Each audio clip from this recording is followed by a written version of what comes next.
జై గోవిందా. విక్రమార్కుడు పట్టు వదలకుండా చెట్టు వద్దకు వెళ్ళి మానుపై ఉన్న శవాన్ని తీసుకొని తన భుజంపై వేసుకొని మెల్లగా నడుస్తూ శ్మశానం వైపు వెళ్తూ ఉన్నాడు.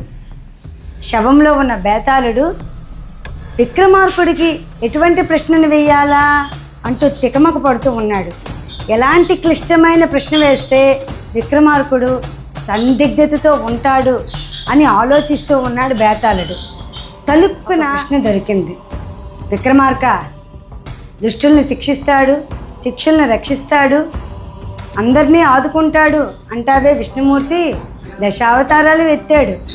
అలాంటి అతను బలిచక్రవర్తికి అంతటి దయమాలిన పని ఎందుకయ్యా చేశాడు? అతను దానం అడగడానికి వెళ్ళాడు. బలిచక్రవర్తి దానం ఇవ్వడానికి కూడా సిద్ధంగా ఉన్నాడు. శుక్రాచార్యుడు చెప్తున్నా కూడా బలిచక్రవర్తి వినలేదు. ఇతను విష్ణువు, ఇతను నేను మట్టు పెట్టడానికి వచ్చాడు చెప్తున్నా వినలేదు. అలాంటి బలిచక్రవర్తిని పాతాళానికి మరి మీ విష్ణువు ఎందుకయ్యా తొక్కాడు? ఈ ప్రశ్నకు సమాధానం తెలిసి కూడా నువ్వు చెప్పకపోతే నేను కూడా నిన్ను బలిని పాతాళానికి తొక్కినట్లే నీ శిరస్సును కూడా పాతాళానికి తొక్కి పెట్టేస్తాను అంటూ విక్రమార్కుడిపై ఒక ప్రశ్నను సంధించాడు. విక్రమార్కుడు నవ్వుతూ ఇలా చెప్పాడు, మంచి ప్రశ్న వేసావు బేతాళ. చక్రవర్తిని ఇలా చేసినందుకు అక్కడ ఉన్న బ్రహ్మదేవుడికి బలిచక్రవర్తి యొక్క భార్య అయిన వింధ్యావళికి కూడా బాధ కలిగింది.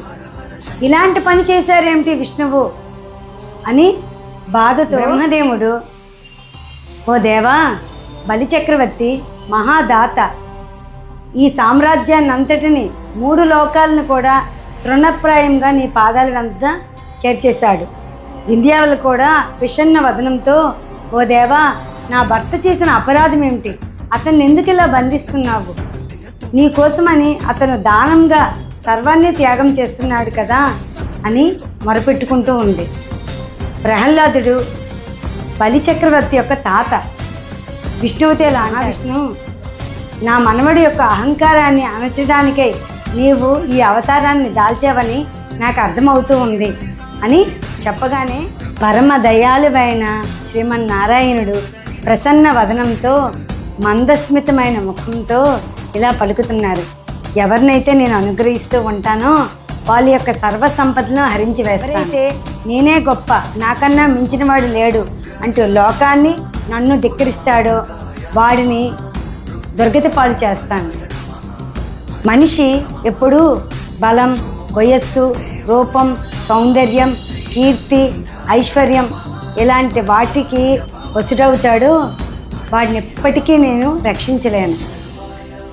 ఎల్లప్పుడూ శరణాగతితో సర్వం నీవే సర్వేశ్వర అంటూ ఎవరైతే అర్థిస్తూ ఉంటారో వాళ్ళు ఎన్నటికీ దుర్గతి పాలు కారు, చెడిపోరు అంటూ బలి ఒకరోజు స్వర్గాన్ని అధిరోహించాడు, స్వర్గ పదవిని చేపట్టారు.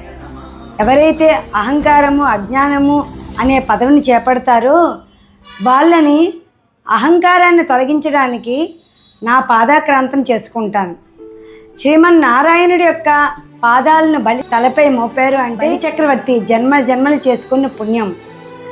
అందరికీ ఇచ్చేవాడు నారాయణుడు, మరి బలి నారాయణుడికే ఇచ్చారు అంటే అంత గొప్ప స్థానాన్ని అలంకరించుకున్నారు అని చెప్పగానే శవం రూపంలో ఉన్న బేతాళుడు చెట్టుపైకి ఎక్కేశాడు మౌనభంగం. విక్రమార్కుడు యథాలాపంగా తన రాజ్యానికి చేరుకున్నారు.